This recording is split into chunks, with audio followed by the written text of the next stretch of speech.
Okay, so here we are at the drill press, and we're going to use the quill and the chuck to keep the tap perfectly aligned, perpendicular to the workpiece.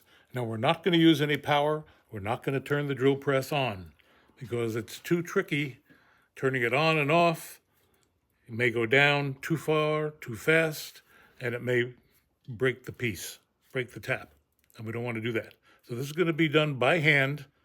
The only problem with this system is that you really need 3 hands. You have to line the hole with the tap, turn the quill by hand, and bring it down with the other hand. So the third hand is actually some clamps. So what you do is you line up the hole with the tap. There it is right there. Put some lubricant on there. We always do this every time.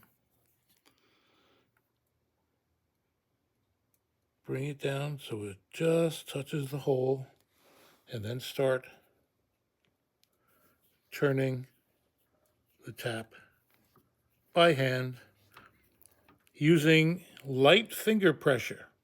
If you look at my fingers on the handle of the quill here, I'm just using finger pressure. I'm not pushing down with my arm, just the fingers. We don't want a lot of pressure.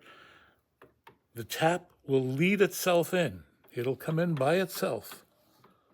Remember, it's a screw, and it's basically an inclined plane is what it is.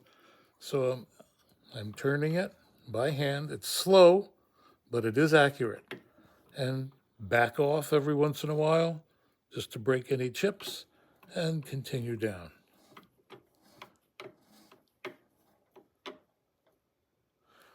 You notice if I let go, the tap holds itself in because of the screw threads.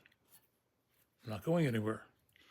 So I can release the handle, and I'm backing it off now. I'm taking it out. It's coming up. Look at the handle, and there it goes. And that basically is a very accurate way of tapping. You won't break too many taps this way if you do it carefully.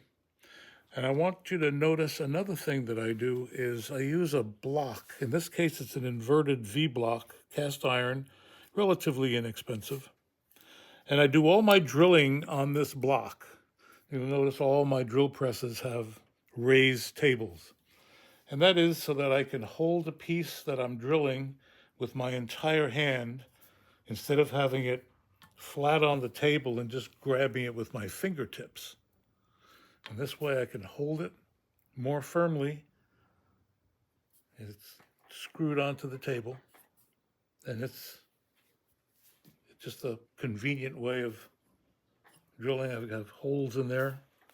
So that's the system, the third system of tapping using the famous chuck and the drill press.